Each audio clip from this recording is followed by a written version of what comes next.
The tomb of Qin is under a mound in China. It's defended by rivers of poison.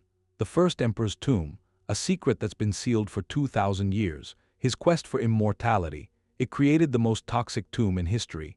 Ancient texts describe flowing mercury. The science confirms it. Something deadly is sleeping down there, and we still haven't opened it. We haven't touched the site, despite all our curiosity. What does it mean to build a legacy that lasts forever? The first emperor Qin, he unified China. He brought all these separate kingdoms under one rule. He standardized writing across the land. He built walls against invaders, but he couldn't conquer time. He had this fear, a profound fear of the end, and it wasn't quiet, it was a consuming obsession. It grew with every year that passed. This fear reshaped the empire. It led to the tomb's most infamous feature. Ancient records talk about his searches. He sent delegations to distant mountains, to mythical islands, all looking for the same thing, an elixir of eternal life. He surrounded himself with alchemists, with mystics. He drank potions they promised him, potions to halt the aging process. We know now many of those drinks, those immortality drinks, were laced with liquid mercury. They believed mercury had life-giving properties. The irony is staggering.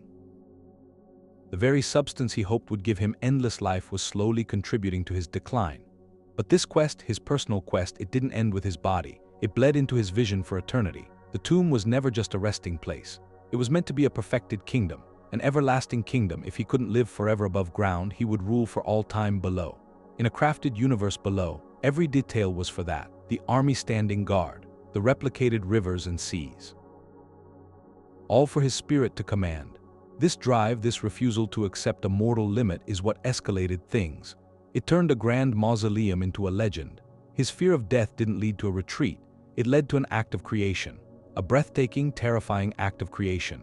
It transformed his final project, from a monument into a trap, a sealed domain, and it was protected by the very substance he thought was his key to immortality.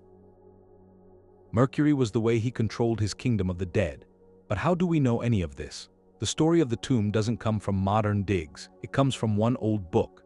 Years after the first emperor's reign, a man named Sima decided to write a history. He was the grand historian for the Han dynasty, the ones who took over after the Qin fell. His book, The Records of the Grand Historian, is massive, and in it, there's the most detailed description we have of what's inside the tomb. It's our only guide. He writes about an underground palace, a copy of the universe and the empire. He says the ceilings had pearls set in them for the stars. He talks about the land, the mountains and valleys, all shaped from bronze. And then he gives the main detail, the unsettling one. The tomb had a huge model of the world with rivers and seas, but they weren't made of water. They were made of flowing mercury. He even says these poisonous rivers were kept moving by some kind of machine, making a shimmering, endless landscape for the emperor's spirit. Which makes you wonder, how could Sima know this? He was writing about 100 years after the tomb was closed. He never went inside. The workers who built it were supposedly killed to keep the secrets. So where did he get his information? Some think he saw old imperial records that don't exist anymore. Or maybe he talked to families of the officials who managed the construction. His story has these incredible details about the building, but also things that sound symbolic, like the pearl stars, meant to show the tomb as a tiny version of the cosmos. That mix makes it difficult. It's hard to separate what was really built from the story he was telling. You have to remember, Sima was writing for the Han dynasty. Describing the huge, obsessive project of the old Qin emperor had a point. It showed the excess of the previous rulers compared to the new stability of the Han. So then why mention the mercury? It's such a specific thing, such a strange, dangerous detail. It doesn't feel like political storytelling. It feels more like a report. That specificity is what makes it matter. It wasn't just a story about treasure. It was a description of a complicated, engineered system, and a deadly one. That one ancient account became the starting point. For 2,000 years, it was just a legend, a story. Then in the 20th century, we had science. We had tools that could check the words of a historian from 2,000 years ago. Sima's record gave us the map, and our technology would try to see if the ground it described was really there. For decades, Sima's record was just words. Then in 1974, the ground began to speak. Farmers outside N were digging a well, a practical task. Their shovels hit something hard, not earth, not rock. They brushed away the soil and found themselves staring into the face of a life-sized clay soldier. silent, waiting. That moment shattered the boundary. This wasn't a story anymore, it was an army. Archaeologists arrived, the scale became clear. They weren't uncovering a few statues. They were revealing an entire necropolis guard, a military formation buried in precise battle order. Thousands of warriors, each with unique features, hairstyles, armor. They stood in trenches over a mile from the central tomb mound. Chariots and horses, all crafted with astonishing detail. The purpose was unmistakable. The emperor's eternal guard, stationed to protect him in the afterlife. The discovery sent shockwaves through archaeology. It proved the ancient descriptions weren't fantasy. If the first emperor went to these lengths for his outer perimeter, what did that say about the heart of the complex? The army itself was a masterpiece, organization and art. Each soldier built from separate pieces, torso, arms, legs, head, fired in kilns and assembled. The level of individuality is what still captivates. You look at row upon row and see different expressions. Youthful determination, seasoned calm. This wasn't mass production in a modern sense. It was a systematic, artistic project on a scale never attempted. It demonstrated a technological mastery historians hadn't fully appreciated. Creating this army required workshops, clay pits, kilns, a workforce of thousands operating with military precision. It set a powerful precedent. If they could achieve this for the Guardians, what kind of marvels were they capable of building for the Emperor's own chamber? That accidental discovery did more than unveil an ancient wonder. It changed the status of the tomb. The army shifted the entire site, from historical curiosity to a tangible, urgent archaeological priority. The periphery was this magnificent, the outer defenses this sophisticated, so that ancient text, the one about rivers of shimmering mercury, suddenly carried a terrifying new weight. The question was no longer if the descriptions were true, but how true they were. What else was waiting, preserved in the dark just over a mile away? The unearthing of the army gave us a key, but it also locked a door more firmly in our minds. We knew we were standing at the gates of something real, and something potentially perilous. The discovery of the army meant we had to investigate differently. We couldn't just rely on the old texts anymore. We had to listen to the ground. So a team went to that quiet, grass-covered mound with a single question. Could you prove there was a poison river without ever digging? That was the Mercury hypothesis. This wasn't about legends now. It was a scientific question. We were looking for a spectral signature, a ghostly trace of mercury in the soil after 2,000 years. And the logic held. Mercury, what the alchemists called quicksilver, is a volatile metal. It evaporates slowly. If huge amounts were buried, some vapor would seep up over the centuries. It would migrate through the earth and leave a chemical fingerprint on the surface. Find that fingerprint and you've found evidence for the story.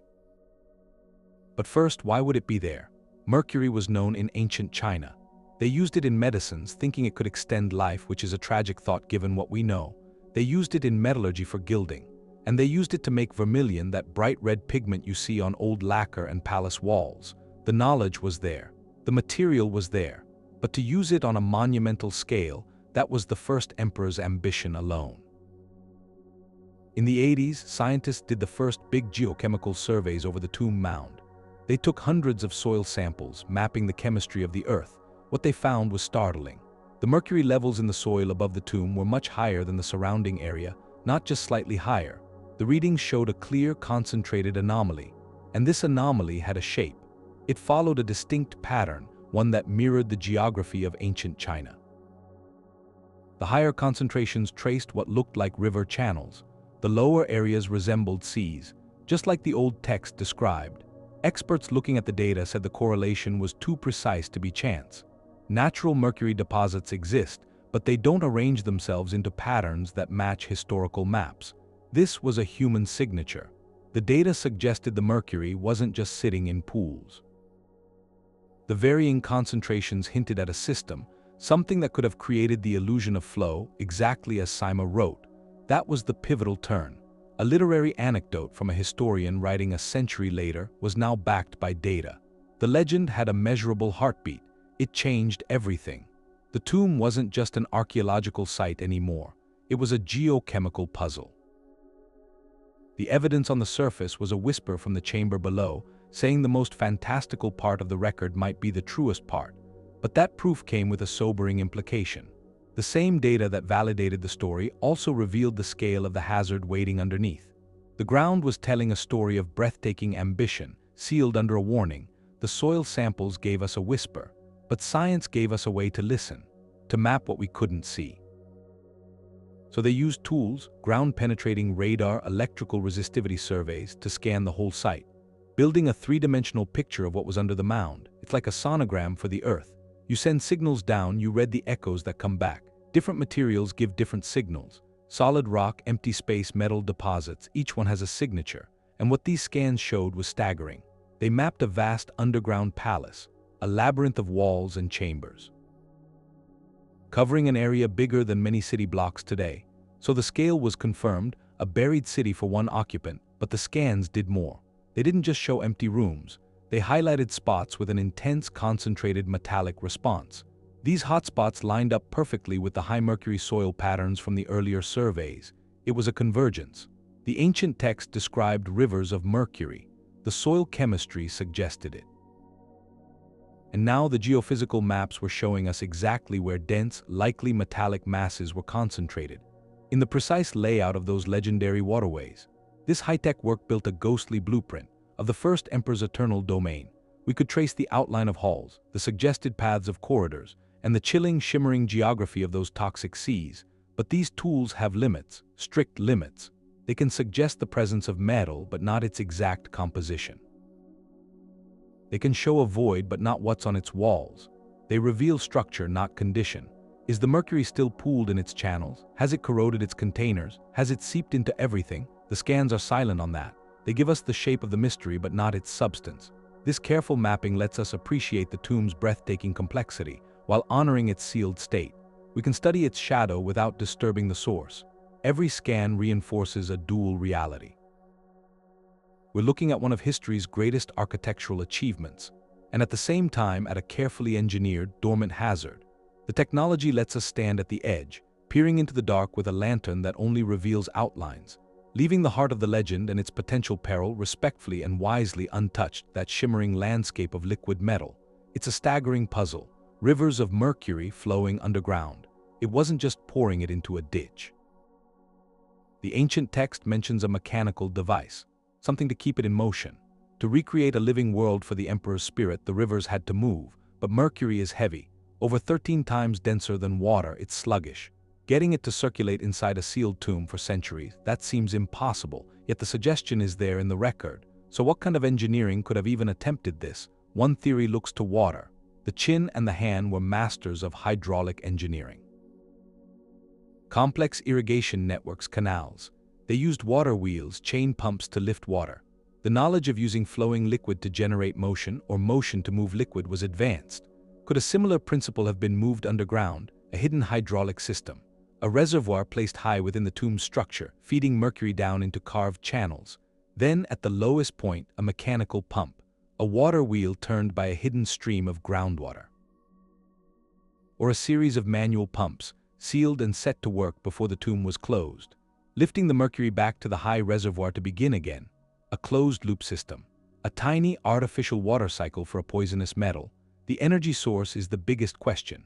A natural underground spring could provide constant power, but controlling that inside a burial chamber brings immense risk. Or the system was designed to run only for a ceremonial period, its gears eventually grinding to a halt once the tomb was sealed. Another possibility shifts the meaning of the word flow. Maybe the mercury wasn't pumped at all. The channels could have been shallow, gently sloped. A worker just before the final seal pouring the mercury into the high end, creating a single slow slide of liquid metal across the landscape until it pooled in the seas. To an observer in torchlight, that initial pour would have looked like a flowing river. The description could have been passed down, amplified into a legend of perpetual motion. Or consider the visual effect. Mercury is highly reflective, it shimmers. In a dark chamber lit by lamps, the surface would ripple and gleam. That hypnotic, quivering shine could be described as flowing by those who saw it. The machine mentioned might not have been a physical pump, but a poetic device to explain that uncanny shimmer. Each theory tells us something. The hydraulic idea speaks to the ambition of the era.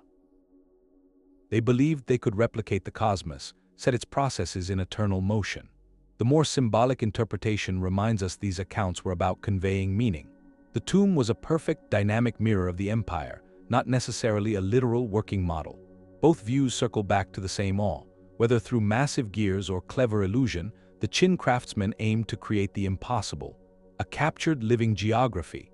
This engineering puzzle deepens the tomb's mystery. It forces us to reimagine the limits of ancient innovation, and it leaves a haunting question. If they possessed the skill to attempt something this sophisticated, what other wonders, lost to us now, did they actually achieve in the dark beneath the mound that searched for a living world underground? It wasn't just an engineering problem. It was a spiritual one. To see why they chose Mercury, you have to step into a different way of seeing things. In that ancient Chinese view, especially in an alchemical thought, substances weren't just inert. They had power. They carried meaning. Mercury wasn't just a strange, shiny liquid. It was seen as the essence of yin, the feminine, receptive force. Its partner was usually cinnabar, that bright red mineral which stood for the fiery, active yang. Together, they represented the basic dance of the universe, opposite forces in a perfect, generative balance. And the alchemists thought that by mastering these substances, by refining and combining them through secret methods, they could unlock what was hidden inside.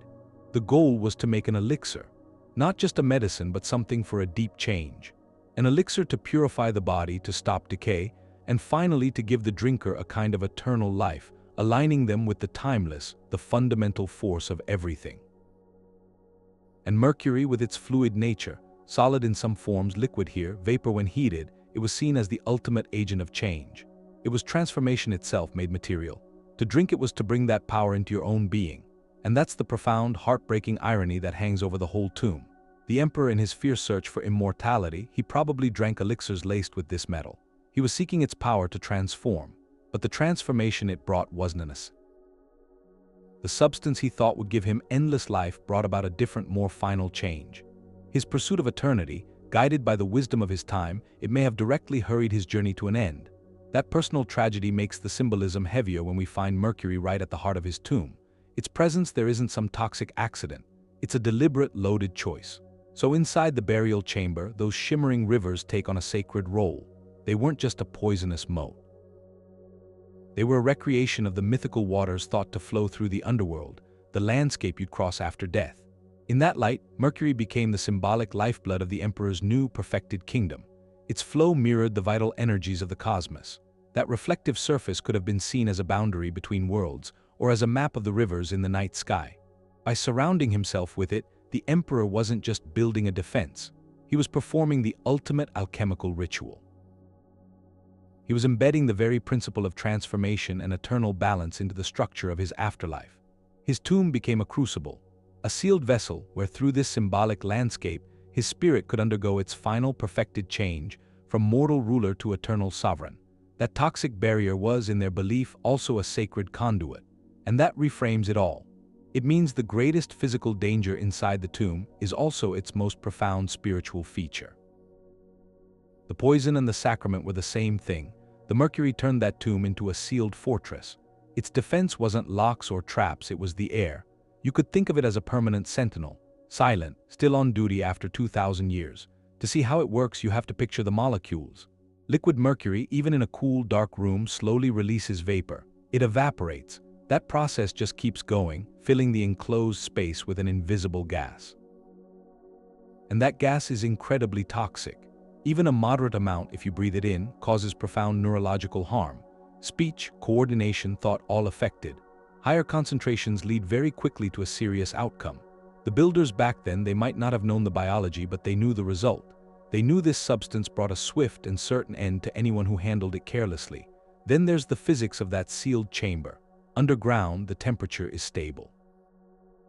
Cool and constant, year after year, century after century.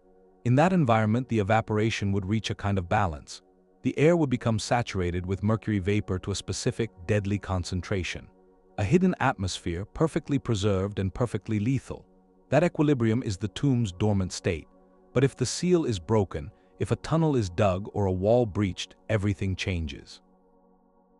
The sudden influx of fresh air, the shift in pressure and temperature, it disrupts everything. It could stir the pools, accelerating evaporation. and it would certainly let the built-up vapor rush out into any new opening. The result is a catastrophic release. An intruder wouldn't just find poison, they'd walk into a cloud of it.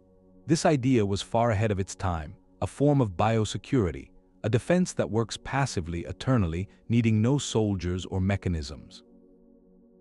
The guard never sleeps, never tires, never lowers its weapon. It served two purposes. First, as a physical absolute barrier, but second, and maybe more powerfully, as a psychological one. Knowledge of the tomb's deadly nature seeped into legend. Stories of cursed grounds and poisonous vapors would have circulated for generations, long before any scientist could confirm them. That rumor became a shield. It protected the site through fear and mystery as much as through genuine chemical peril. The legend itself was a deterrent. It made grave robbers think twice. It made local communities wary of disturbing the emperor's mound. The Mercury did more than fill a channel. It filled the story. It created an aura of forbidden danger that kept the world at bay for centuries. So the tomb's greatest treasure is guarded by a principle we understand well today. The most effective security is the kind you're convinced you cannot survive. That perfect, poisonous balance is why the tomb stays closed. We're right there at the edge of a world wonder. We have the tools, we have the knowledge, we could probably open it. But we don't. This isn't a failure, it's a kind of responsibility.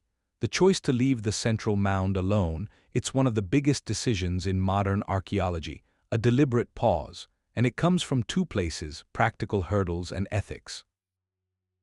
The practical problems are huge. Start with the Mercury. We know it's in there, but we don't know its condition. Has it pooled? Has it seeped into the soil, into the artifacts over all these centuries? Opening the chamber could release the vapor, catastrophically. To contain that, you'd need to build a massive sealed enclosure over the whole site before you even started digging, a kind of bubble, to trap every molecule. One mistake, one tear in that seal, the consequences for the team, for the environment, would be severe. And that's just the first barrier. Then there's preservation. If that tomb's environment has been sealed for 2,000 years, anything organic inside, silks, wood, paintings, even the emperor's remains, could be in a delicate state. The moment outside air rushes in with its modern humidity and pollutants, those materials could disintegrate right in front of us. We've seen it happen: frescoes turning to dust, textiles crumbling at a touch. We don't have the technology to stabilize an environment that vast, that unknown in real time. You could open the tomb and lose everything inside. Beyond the engineering, there's the ethical argument. This is a funerary monument, a resting place. There's a growing consensus in archaeology now: preservation in, leave things where they are. Study them with non-invasive tools. Only excavate if there's an immediate threat or a clear, overwhelming benefit to knowledge. Digging is destruction, no matter how careful. Choosing restraint honors the site's purpose. It preserves its integrity for a future generation of scientists. They'll have tools we can't imagine. They may see what we can't, understand what we can only guess. This is reflected in policy too. For a site this important, the preference is protection, non-intrusive study, safeguarding the legacy, not just extracting it. This patient stewardship adds a layer to the mystery. It turns the tomb from a locked box into a conversation across time. Our current science, the scans, the surveys, it's asking questions of the mound. And the mound is answering, just not with a full reveal. So the greatest treasure of the first emperor isn't gold or jade. Not yet, it's time. By waiting, we show a humility the emperor never grasped in his quest for immortality. We acknowledge that some secrets aren't meant for our generation to own. They're meant to be protected for the next. The tomb remains a promise, a challenge, a testament to the idea that sometimes the most advanced thing you can do is nothing. The emperor's silent Mercury guard, it wasn't a new idea.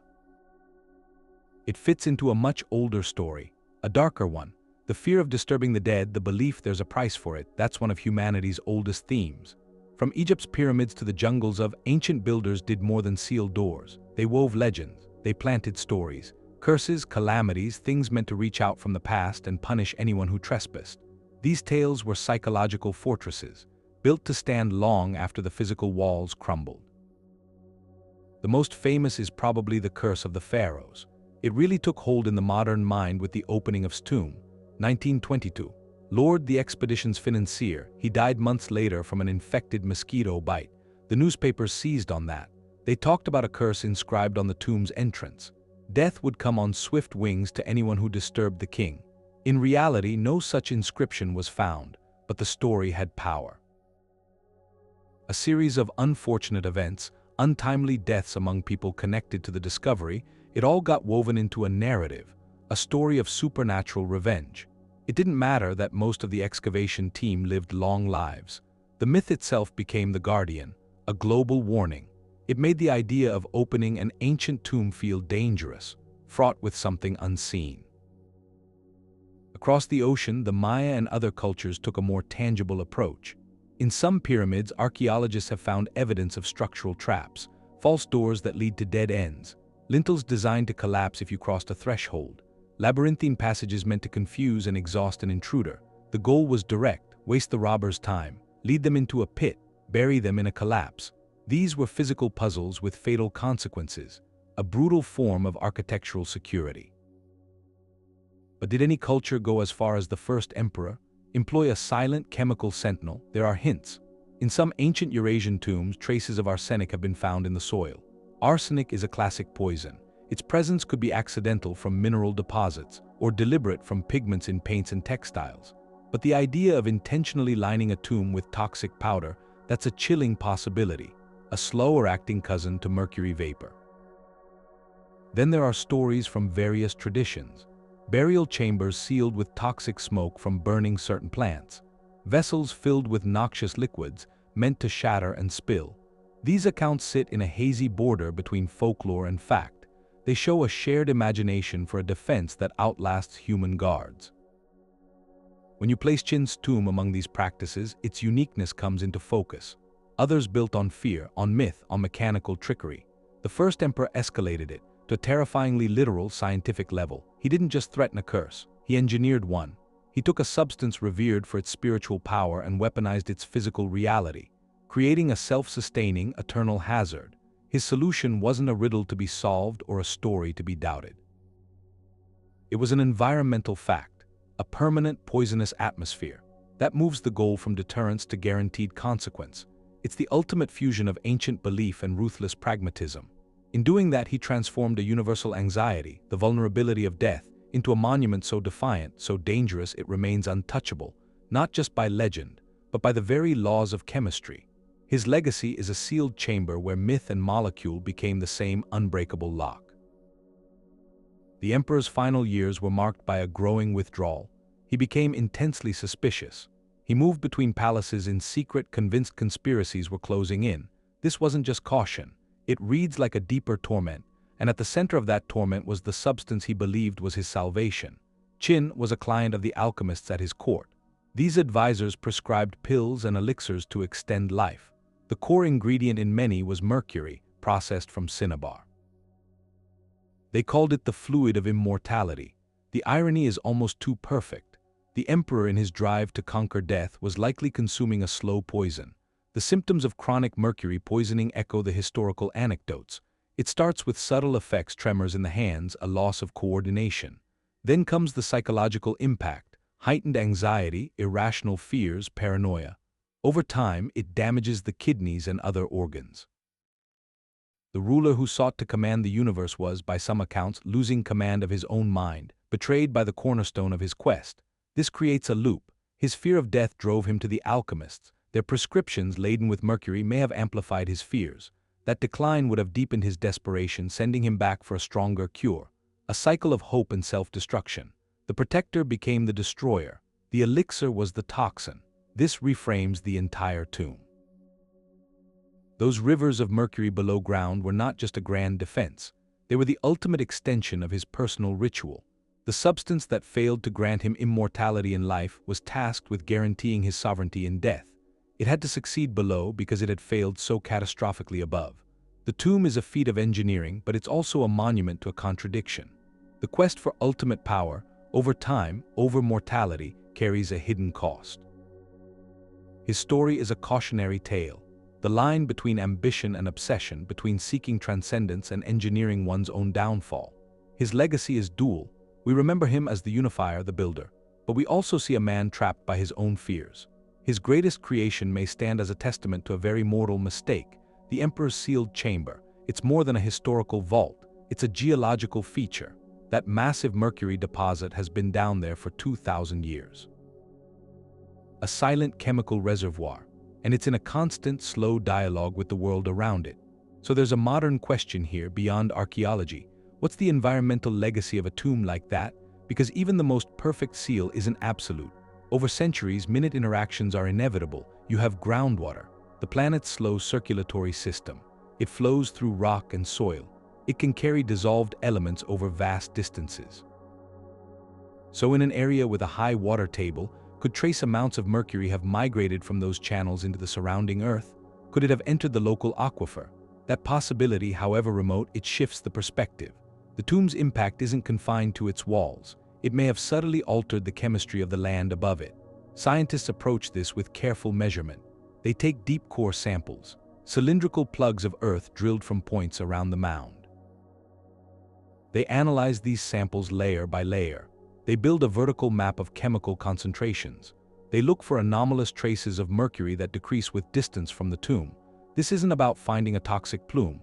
It's about understanding the baseline, establishing the natural background levels, and seeing if the tomb has contributed to them in any detectable way. This work it blends earth science with the study of human history. It treats ancient sites as long-term environmental experiments. The data so far suggests the tomb's integrity is remarkably high. Any leakage appears minimal, contained by the tomb's own engineering and the dense, compacted soils around it. But the existence of this deposit creates a permanent consideration. It means any future activity in the area, archaeological or for modern development, requires a new layer of caution. Before digging a foundation or tunneling for a subway, surveys have to account for this ancient, hidden variable. The first emperor's choice imposed a kind of eternal zoning restriction, written not in law, but in elemental chemistry. That transforms the view of his legacy again. His pursuit of a personal eternity inadvertently engineered an environmental condition that persists. The tomb continues to exert influence. It shapes not only what we can discover, but how we must behave on the land above. His defiance of time created a puzzle that's still unfolding, measured now in parts per billion. And the patient flow of groundwater, that quiet mound in China, it hasn't stayed quiet. Not in how we think about it, it's everywhere now. In movies and games, it's not an archaeological site anymore. It's a stage for adventure. The first emperor's tomb, it's a legend now, a cultural icon. Storytellers take the details and they amplify them. They borrow them. In films like The Mummy, the emperor is at the center, a supernatural awakening. And the army, it's not statues, it's magical stone soldiers, rising to conquer the modern world. Video games build levels around it. The tomb's labyrinthine halls, traps of flaming oil, rivers of shimmering poison. Novels weave plots where the tomb's secret is a key to ultimate power or a hidden truth about history itself. These interpretations, they share something. They take the real facts, the awe-inspiring facts, and they push them into myth. The real Mercury rivers become a volatile, supernatural force. The silent clay warriors become animated, unstoppable. A historical quest for immortality becomes a literal curse, threatening the present day. This isn't about accuracy, it's about resonance. The core ingredients are too compelling: an unopened vault, a megalomaniacal ruler, an eternal guard. A poison so potent it guards the secret even now.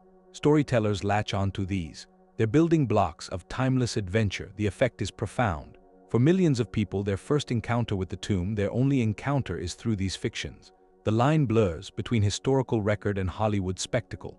But this process does something. It keeps the legend breathing. It injects the 2,000-year-old mystery with a vibrant, ongoing life in the modern mind. A teenager battling pixelated warriors becomes curious about the real army. A viewer watching a fantastical film might pause to search for the true story behind it. Popular culture acts as a gateway. It sparks a fascination that pure historical texts might never reach. This cultural footprint reveals something. The tomb's story holds a unique grip on our collective psyche. It represents the ultimate locked door, the final unanswered question from the ancient world.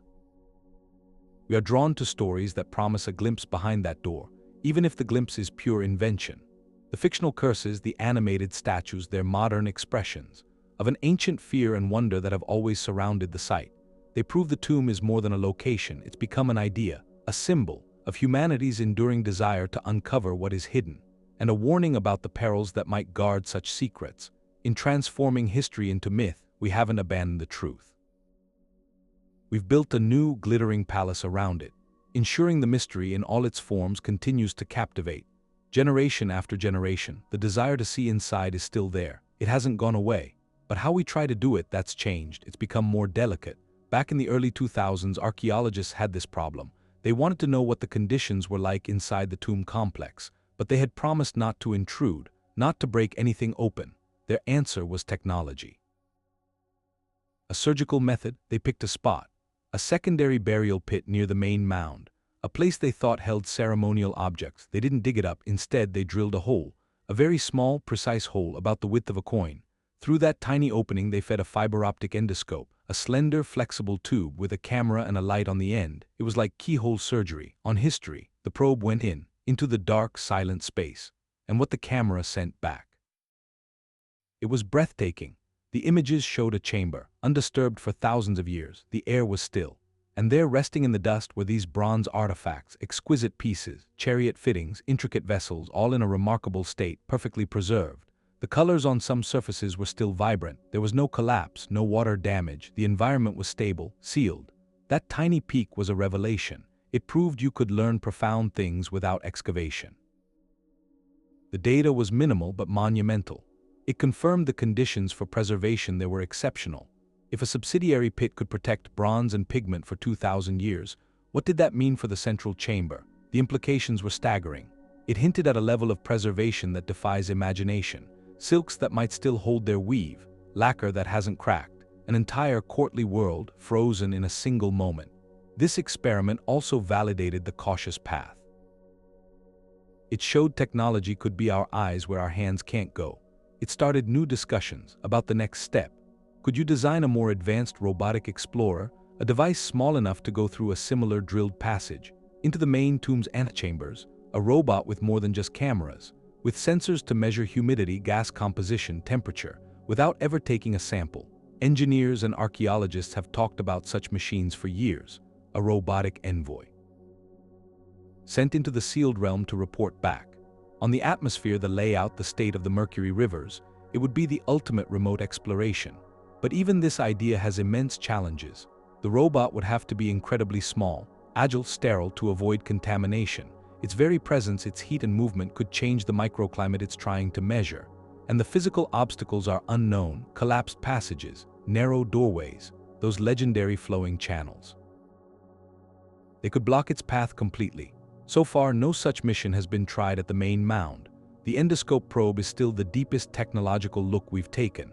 It stands as a testament to a new era in archaeology, one defined not by the size of the dig but by the precision of the question. These tools are technological proxies, extensions of our curiosity that respect the ancient boundary. They let us gather whispers of data, each one a clue in the grand puzzle. That single, grainy image from a fiber-optic thread, it did more than show artifacts. It transformed the central tomb from an abstract concept into a tangible, preserved reality. It made the waiting treasure feel more immediate, and the decision to wait feel even more wise. Every scan, every camera probe adds another piece to the map we're drawing in the dark. A map we may never use to journey there ourselves, but one that ensures the story and the site remain intact for the future. The scale of it is hard to grasp. This wasn't just a tomb. It was a city for the dead, a necropolis, and it mirrored his capital exactly. The whole complex covers something like 38 square miles. They've mapped it. There's an inner city, an outer city, walls, gates, ceremonial roads. It was planned, urban planning for eternity. The army, that famous army, it was just the garrison. The frontier guards out in the outer precincts.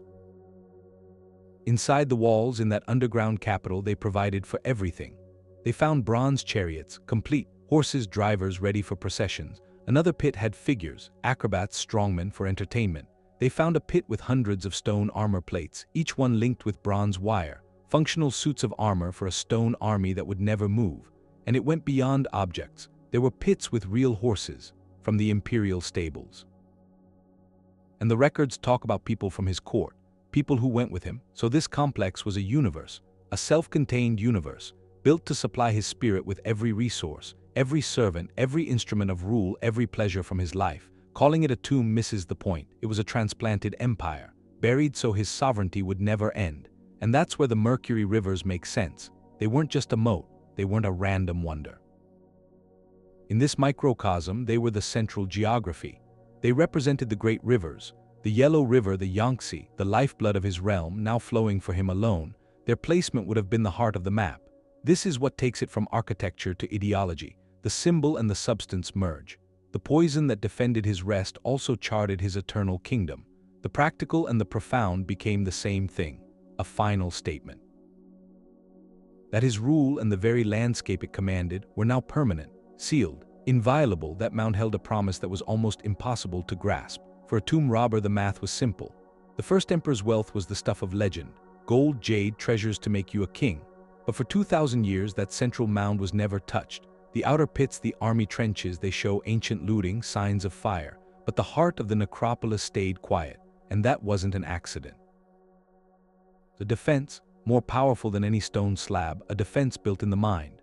So picture a thief centuries after the Qin fell. He's heard the stories, whispers from the old ones. They say the emperor sleeps in a palace under a hill, surrounded by rivers that shimmer like water but aren't water. They say a strange, heavy air guards the place, that if you breathe it you don't come back, or if you do your hands shake, your mind comes apart. This isn't just a ghost story, it's a specific warning.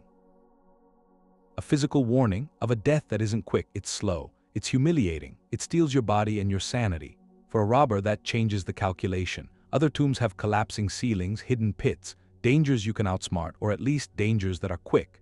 But the stories from this mound spoke of something else, an invisible curse, a lingering thing you carry out with you in your lungs. The treasure was an abstract rumor. The peril felt vividly, horribly real. And that psychological barrier worked. Historical records from later dynasties, the Han, the Tang, they mentioned the tomb's location. But they also noted status, feared, sacred. It was a known landmark, not a target. Local folklore would have reinforced this over generations. Parents warning children away from the eerie mound. Shepherds reporting strange lights, mists, all woven into the story of the emperor's poisonous guard. The legend fed itself. Every unexplained illness in the area, every strange event could be tied to the tomb's influence, strengthening the taboo. And that shows you something about preservation. Sometimes the most durable material isn't stone, it isn't bronze, it's story. The myth of the Mercury rivers created a cultural force field. It turned the site from a repository of wealth into a monument of dread. Grave robbers are pragmatists. They go where the reward clearly outweighs the risk. Here, the risk was by imagination. Into something absolute, something terrifying. Why face a certain, agonizing end for gold you might not live to spend? So the result is an irony. The emperor's most feared substance, the one that may have killed him, became the perfect guardian of his legacy. Its reputation did what an army of clay soldiers could not. It held the line. It kept the world at bay through whispered fear. This psychological warfare, waged across centuries, makes a point. What people believe about a place can protect it as surely as any wall. The tomb's greatest shield was never the physical poison alone. It was the chilling, widespread knowledge that the poison was there, hundreds of tons of shimmering metal. That's a staggering supply problem. Where do you find that much mercury in the 3rd century before the Common Era? The answer is in the earth. A brilliant red mineral called cinnabar. That's the ore of mercury. You heat it and it changes. The sulfur separates. The mercury inside is released, dripping out as a pure silvery liquid. The Qin's main source was probably the huge cinnabar deposits in what's now Guizhou province, a place still known for its mercury mines. Getting the ore was just the start. The real effort was the refinement. Ancient texts describe it. They'd crush the cinnabar to powder, put it in a sealed clay vessel with a lid or a tube to collect vapor, heat that vessel in a furnace. As it got hotter, the mercury would vaporize, rise up. Then condense on the cooler surfaces above, drip down into a waiting container. A delicate operation, dangerous. The fumes were toxic. The yield from each batch was small. To make the volume the tomb needed required an industrial operation. Unprecedented scale. Think of hundreds of these clay stills. Teams of workers in shifts, day and night for years. The heat, the smoke, the constant peril, a factory for a single surreal product. The logistics are hard to grasp. Scientists have estimates from geophysical scans of the tomb. To make those rivers and seas, they might have needed dozens of tons, maybe over 100 metric tons of liquid mercury.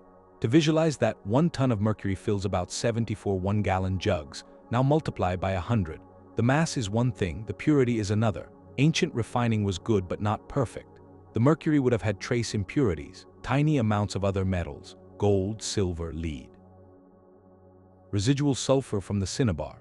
Those impurities are a chemical signature, unique to the ore body the cinnabar came from. If someday we could safely get a microscopic sample from those underground rivers, analyzing those traces could tell a story. It could be a forensic tag, match the impurity profile to known cinnabar deposits across ancient China, and you pinpoint the exact mines that supplied the emperor. That would map the invisible supply lines of the Qin Empire. Show which regions were exploited, which trade routes were controlled, all to feed this one project. The mercury becomes more than a barrier, more than a symbol. It becomes a historical document, written in atoms, a ledger of imperial reach, of resource extraction. This technical view pulls back the curtain on the ambition. It wasn't just a grand idea. It was mobilizing an entire economy to execute it. The mining, the transport, the refining, the careful delivery to the tomb site. Every link in that chain was a monumental expenditure of labor, wealth, organization. That river of silver wasn't just poured into the ground. It was the final liquid expression of absolute power, flowing through the veins of a commanded landscape. Qin was a mind obsessed with control. He unified a land, then standardized its writing, its laws, even the width of its cart axles. He wanted to impose order, to fix the world in a permanent state. His tomb was the ultimate expression of that, an attempt to extend that control beyond the final frontier, which was his own mortality. He built a kingdom where his will would be the only law for all time. But we're here 2,000 years later, and the most powerful statement his tomb makes is about the limits of that control. He could command rivers of mercury to flow, but he could not command the river of time. He could seal the burial chamber, but he could not seal the curiosity of the future. His grand design was for eternal, tangible rule. What resulted was something he never intended, a profound and lasting mystery. The legacy he physically preserved is utterly inaccessible, while the legacy of his story, his ambition, this unsolved puzzle that has achieved a kind of cultural immortality. It raises a question. What does it mean to build something that lasts? The emperor's pursuit suggests a deep human fear, the fear of being forgotten, of vanishing into history without a trace. His response was to build a trace so massive, so defiant, it could not be ignored. But in making that trace a sealed vault, he transformed it. It's no longer a monument to his power alone. It's a monument to the human condition itself, to our struggle against oblivion. We look at that grassy mound and we see our own reflection. The desire to matter, to mean something after we're gone, that's universal. We build families, create art, write stories, all attempts to etch our name onto the flowing surface of time. The first emperor took this urge to its absolute extreme. He didn't just want to be remembered. He wanted to remain, in a sense, present. His spirit was to reign in a perfect, physical replica of his world. But history is not a controlled environment. It's unpredictable. It's and alive. The meaning of his tomb has slipped from his grasp. We don't remember him solely as the unifier, or the tyrant, or the seeker of elixirs. We remember him as the man whose final secret we have yet to unlock. His immortality lies not in the gold we cannot see. It lies in the endless conversation he provokes. The scientific inquiries, the ethical debates, the stories. His power now resides in the questions, not the answers. This is the paradox at the heart of any legacy. We can carefully construct how we wish to be seen, but once we're gone, that construction is handed over to the future.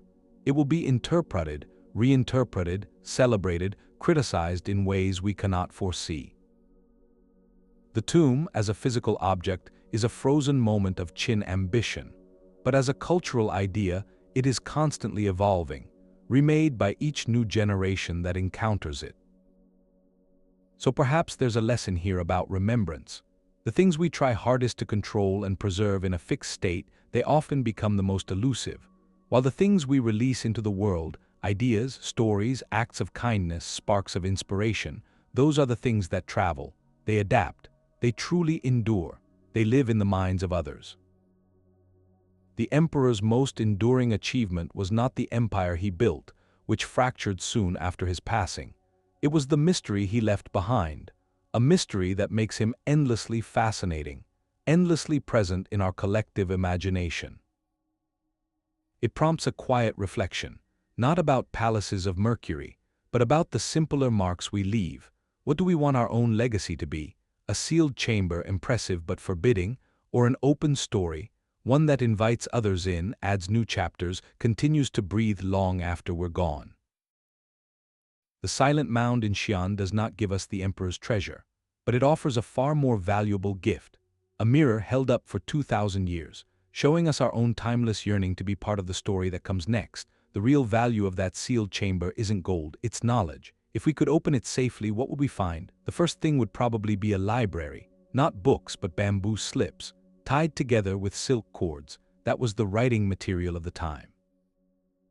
The tomb almost certainly has records, administrative documents from the Qin court, maybe the emperor's own decrees, his diaries. Those texts could rewrite early Chinese history. They could give us the unfiltered voice of the first emperor himself, his thoughts, his fears, his reasons for unifying the land.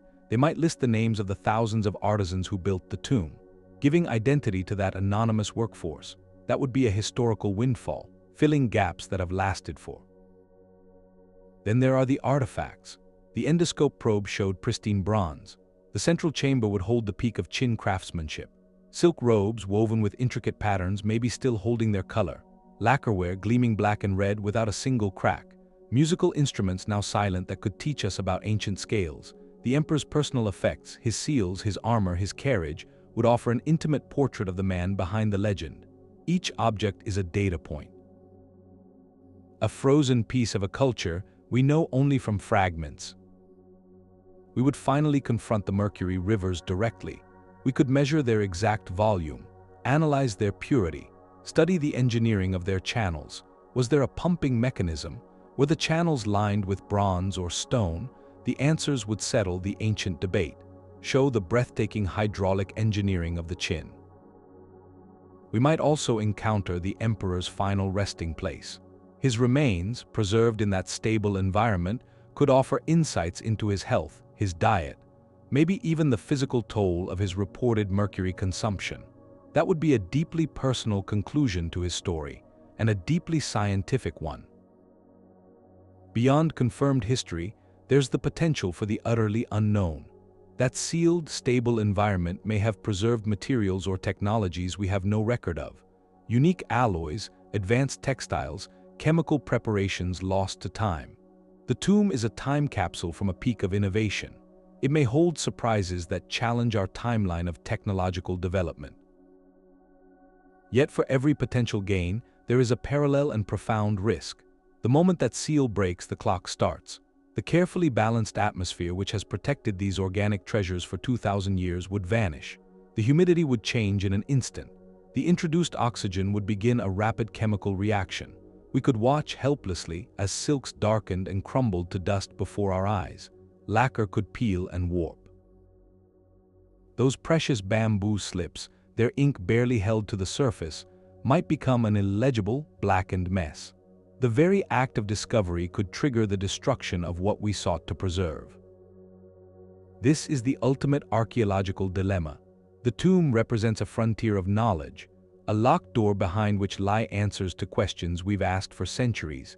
But the key to that door might also be a self-destruct mechanism. It forces a humbling recognition.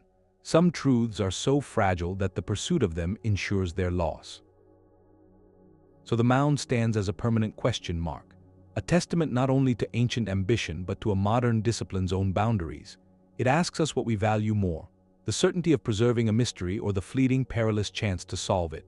For now and perhaps for all time, the choice is clear. We keep our distance, letting the future hold its breath, guarding its secrets in the silent, shimmering dark. The guardians today, they work with a different kind of reverence.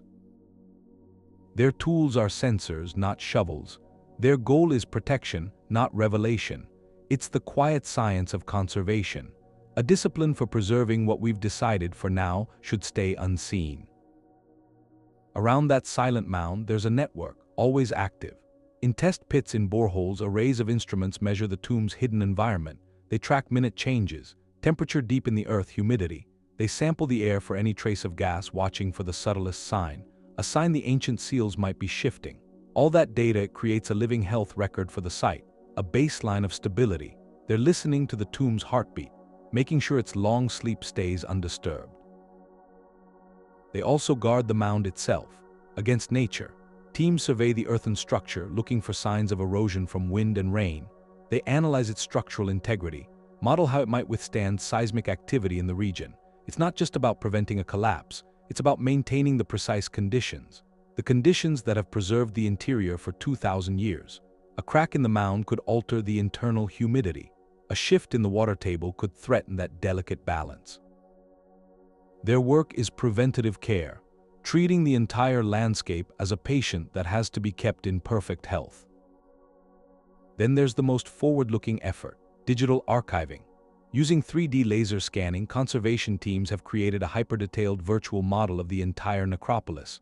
Every contour of the mound, every trench of the army, mapped with millimeter precision. This digital twin, it's an eternal record. It freezes the site in a moment of time. So if anything ever happens, a natural disaster or just the slow creep of time, this data preserves the tomb's physical form. In perfect digital memory, and it allows for virtual study, researchers can explore the architecture, run simulations, analyze spatial relationships without ever setting foot on the soil. It turns the site into an open book while leaving the original pages forever unturned. This patient, meticulous work, it represents a shift in philosophy. For so much of archaeology's history, the impulse was to excavate, to bring treasures into the light. Here, the greatest act of respect is restraint. These scientists, they aren't working for a revelation in their own lifetimes. They're stewards, tending a secret that belongs to the future. Their legacy isn't a discovered artifact, it's a preserved possibility. They ensure that if a future generation with technology we can't yet conceive ever decides to enter the tomb, they'll find it in the best possible condition.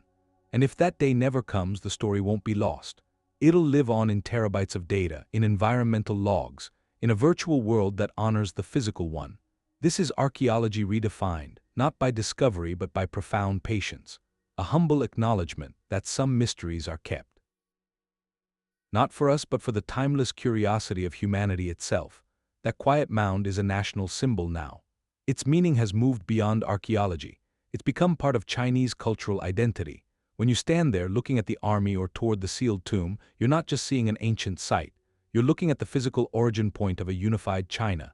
Qin's legacy, with all its complexity, is that moment. The moment warring states were forged into a single empire. And that idea of unity, of a continuous history, it's central to modern China's sense of self. The tomb is a direct link to that foundational moment, a monument to the dawn of an era. That's why it's a source of immense national pride, and that weight is formally recognized. The whole mausoleum, the warriors, it's a UNESCO World Heritage Site. That puts it among humanity's most treasured places. But for China, it holds a deeper meaning. It's a chapter from their own story. Preserved in earth and clay, offered to the world. The state's management of the site reflects that. It's a sacred responsibility. Every decision from tourism to research is made with extreme care. The priority isn't rapid discovery, it's perpetual preservation, stewardship on a generational scale. The tomb isn't a resource to be used, it's a legacy to be guarded, and the narrative around the site reinforces this. Learn about the first emperor and his army not just as facts. They're achievements of their ancestors. Tourists come to bear witness, fostering a shared connection to a deep past. This context is everything. It explains the profound caution governing all science here. The tomb is more than an archaeological puzzle. It's a sacred national monument. Its value isn't only in what it contains, it's in what it represents, the unbroken thread of history, culture, and identity. To disturb it carelessly would damage that thread, so the patience makes sense. The non-invasive scans, the decades of study without opening the chamber, all of it. Scientific curiosity is balanced by a profound cultural reverence. And maybe the tomb's greatest role now is as a teacher of patience. It reminds a nation and the world that some treasures define us not by being possessed, but by being protected. They're held in trust. So the story of where we came from remains intact. For all who come after, the line between the tomb's history and its legend has really blurred. You get these stories about its defenses that feel like they're from a movie. Automated crossbows, that's a persistent one. The historian Sima did record that the passageways were rigged with crossbows, set to fire automatically if there was a break-in, and on its own that's plausible. The The Qin were masters of siege weapons, repeating crossbows, a mechanical trigger, a tripwire, or a plate that's not beyond them. The myth comes in when you picture them still working now, after 2,200 years. Springs, bronze, or wood, they'd have lost all tension. The mechanisms would be fused, corroded, silt, time. Any trap like that, however clever, would have fallen silent, probably within a few centuries. It's a detail that speaks to the design intent, the sophistication of the plan, not to a threat today. Then there's the Mercury. The popular idea is sometimes a vast, bubbling lake, something that would dissolve you instantly. The reality is more insidious, more grounded. A pool of liquid mercury isn't instantly lethal to touch. The acute danger is the vapor. In a sealed space, that vapor builds up to a toxic concentration, so an intruder wouldn't die stepping into a pool. They'd be poisoned by breathing the air, over minutes or hours, and the effects could take much longer to show. The real defense isn't a dramatic, instant death. It's a guaranteed contamination, a lingering one. That distinction matters. It swaps a cinematic horror for a sobering, real hazard, one that's silent, invisible, and just as effective. Beyond those exaggerations, there are theories that leap into the speculative. That the tomb's layout is a cosmic map, pointing to alien contact, or that it holds technology from a lost civilization. Those ideas are creative, but they end up diminishing the actual achievement. They imply the Qin dynasty's own brilliance wasn't enough, their organizational genius, their hydraulic engineering, their artistic mastery, that it was insufficient. The truth is, the evidence we already have paints a picture of human ambition and capability that's staggering on its own terms. You don't need extraterrestrials to explain a society that standardized a continent, that built thousands of miles of walls and roads, that mobilized tens of thousands of artisans for one project. The reality is astonishing enough. Addressing these myths, it serves a purpose deeper than correction. It clears away the fantasy fog, so you can see the genuine marvel, sharper. When you strip away the imagined instant death traps and the cosmic mysteries, you're left with the core facts. And those facts: a ruler who commanded rivers of a toxic metal to flow underground, in a replica of his kingdom, guarded by a silent army of individually sculpted soldiers. That's more compelling than any fiction. This grounded perspective, it empowers you. It lets you engage with the tomb not as a passive audience for wild tales, but as an informed admirer of one of humanity's most profound puzzles. The greatest wonder isn't in what might be fantastically hidden, it's in what we already know was built, monumentally, ingeniously built. History remembers the emperor's command, but the tomb was built by countless hands. The scale of it, it's almost beyond comprehension. Hundreds of thousands of workers. Conscripted laborers, prisoners, artisans with specialized skills, all pulled from across the empire to work on this one project. For decades, their lives weren't their own. They worked under military supervision in immense hardship. The human cost was staggering. This wasn't just architecture. It was an act of societal exertion on a nearly unimaginable scale. And it raises a question, a haunting one, around the tomb's perfect sealed geometry. In that atmosphere of forced labor and certain silence, could there have been rebellion, a quiet one? The records are clear on one point. To protect the tomb's secrets, many of the master craftsmen and laborers were sealed inside the inner chambers. At the project's completion, a final, brutal guarantee of silence. That fact alone casts a long shadow. It means the tomb is, in a literal sense, a collective resting place, a monument to their forced contribution as much as to his eternal reign. Given that consequence, the idea of subtle sabotage isn't just a dramatic twist. It becomes a human possibility. If you knew your work led only to a sealed tomb and your own fate was part of the design, might you leave a flaw, a hidden weakness, not something to cause immediate collapse, but a quiet error, a misplaced seal in a mercury channel meant to slowly leak, a deliberately weakened gear in a hydraulic pump destined to fail centuries later, a symbolic act of defiance, meant to unravel the emperor's perfect eternity long after anyone who could be punished was gone. From an engineering perspective, it's fascinating. The mercury circulation system, if it existed, would have been incredibly complex. Precise slopes, sealed joints, reliable mechanisms. Any one of hundreds of critical points could be subtly compromised. A worker mixing mortar for a channel lining could make it more porous. An artisan assembling a bronze pump could leave a crucial pin loose. These would be acts invisible to overseers. They wouldn't stop the system from working initially. But over centuries, they'd become the points of failure. The idea transforms the tomb, from a static, flawless artifact into a dynamic story, one with a possible counter-narrative woven into its bricks and channels, where imperial control meets the quiet, ingenious resistance of the individual. There's another form this rebellion could have taken, less destructive, the passing of secret knowledge. Before the final seal, a master artisan might have whispered the tomb's true layout to a trusted apprentice, someone not destined for the inner chamber, or a laborer could have sketched a crude map on pottery, hoping it would be found by later generations. This wouldn't be sabotage of the structure, but of its secrecy. An attempt to ensure the story of their labor and the truth of the emperor's chamber would not perish with them.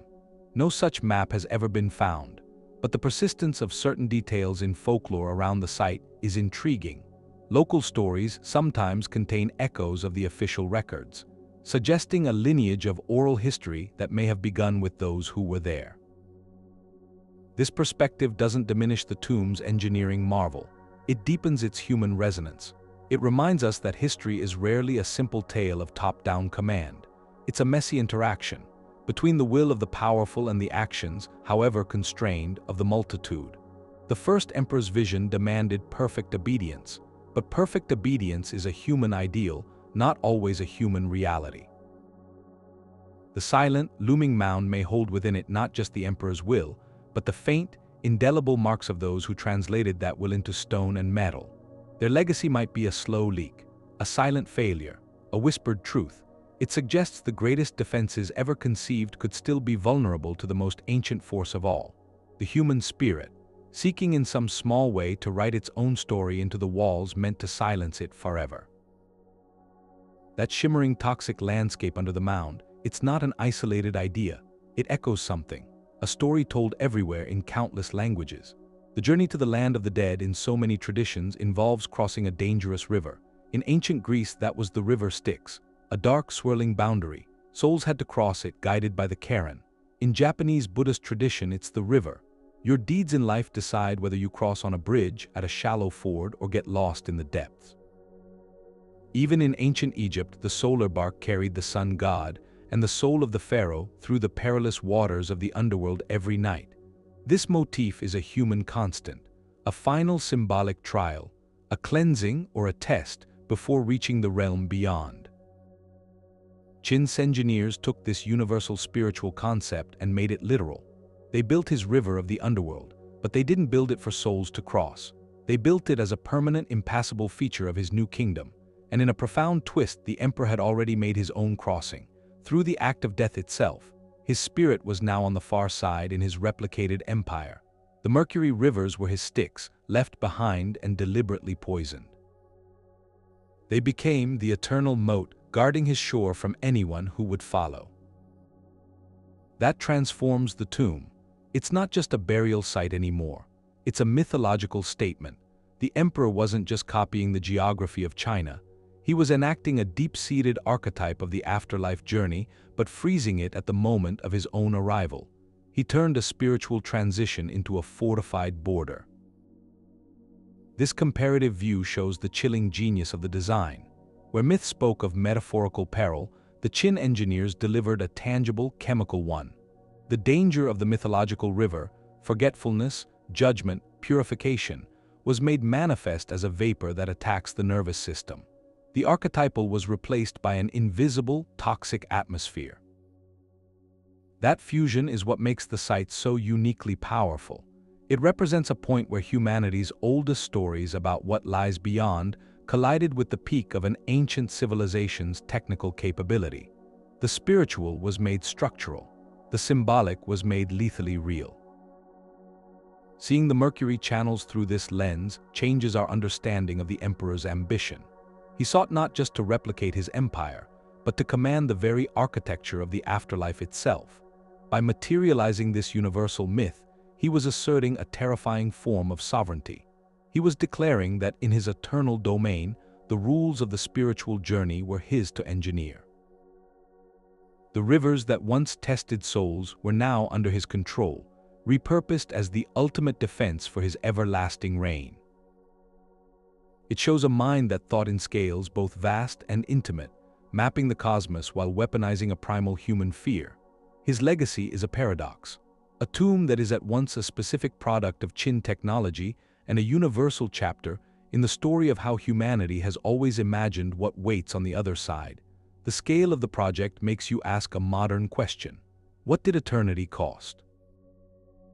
Build that silent mound for the emperor meant using the entire economy of a newly unified empire. Historians working from records and the site itself have some staggering numbers. At its peak, the workforce was over 700,000 people. They weren't volunteers, they were conscripts, prisoners, artisans and soldiers brought in from everywhere. This wasn't a season of work or a single year. The construction took almost 40 years from when the emperor took power until he died. So generations of families, they saw their fathers and sons leave for this one worksite, and a lot of them never came back. The materials are just as hard to understand. Just the central tomb mound meant moving millions of cubic meters of earth packed down by hand. The timber for scaffolding and the underground chambers that would have cleared whole forests. The bronze for weapons and chariots and those famous hydraulic devices that took a huge part of the empire's metal supply. And then there's the mercury. To refine an estimated 100 tons of it from cinnabar ore, that was its own industry. Mines, furnaces, transport, all for that one element. And this spending, it wasn't happening alone. It was at the same time as the empire's other huge projects. The early work on connected frontier walls, what later became the Great Wall, needed its own army of laborers. A nationwide system of straight, standardized roads was being cut across the land for troops and administration. The emperor's new capital was being built up. The strain of paying for all of it through taxes, forced labor, redirecting every surplus, it had to be immense. The whole machinery of the state was retooled, not for public welfare, not in a modern way, but to make imperial power real in this world and the next. When you put numbers to it, the tomb stops being just an archaeological site. It becomes an economic record, a cold statement of absolute power. It shows how an autocrat could take the entire productive capacity of a civilization and aim it at one goal, a deeply personal one. The food for those workers, the tools they used up, the lives that were spent or cut short, all of that was capital, invested in one man's security and glory after death. This gives you a clear look at priorities. It shows how the pursuit of a symbolic immortality, made literal in stone and metal, could consume a nation's living energy. The real cost of the first emperor's eternal palace, it isn't just in tons of earth or bronze, it's in the diverted potential of an era. All the other paths that energy could have taken, all channeled instead into the quiet dark under a grassy hill. The future of this tomb might not be about digging it up. It might be about building it again, digitally. We have all this data now, geophysical scans, soil chemistry, comparisons to other Qin dynasty sites. And historians and digital artists are using it. They're starting to construct a model, a three-dimensional speculative model of the inside, a digital twin. It shows the grand halls, the corridors, those shimmering rivers of Mercury, all based on our best reading of the data from outside. It's a hypothesis, given a shape and light. This virtual tomb isn't the real one, but it changes how we work. Researchers can test ideas there with no risk. Could a chariot fit through that door? How would lamplight reflect off a Mercury channel? You can ask those questions inside the simulation, and the answers can guide future research, non-invasive research, with a new kind of precision.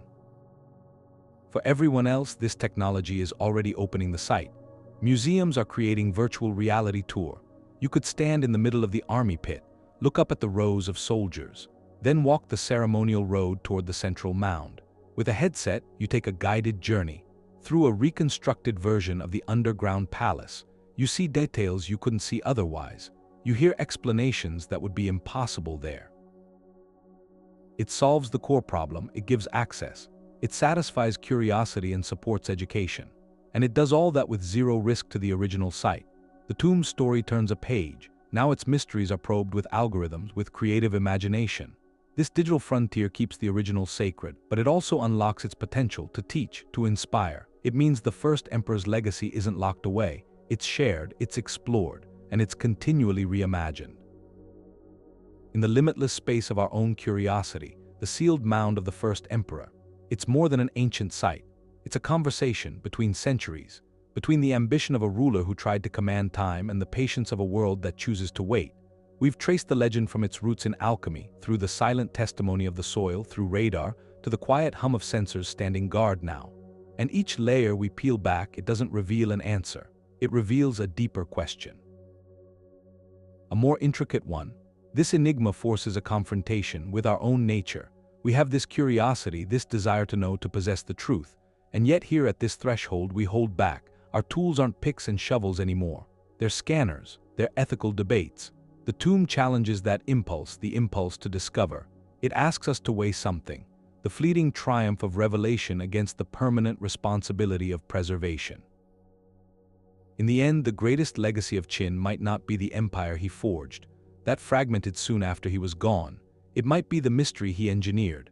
He built a monument to power, but time has transformed it into a monument to human wonder. Its silent, toxic rivers, they don't just protect treasure, they guard a story about the limits of control, the cost of immortality, the fragile, enduring power of a secret.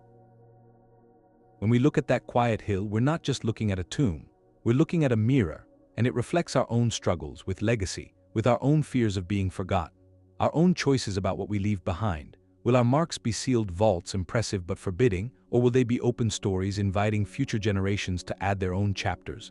The poisoned palace remains, a question mark carved into the earth, a testament to an idea that some doors are meant to stay closed. Not because we can't open them, but because we understand. Some light is too harsh for the treasures it would reveal. Its story is a reminder. The past isn't always ours to possess. Sometimes it's only ours to protect, to ponder, and to pass on, intact, to the curiosity of ages yet to come.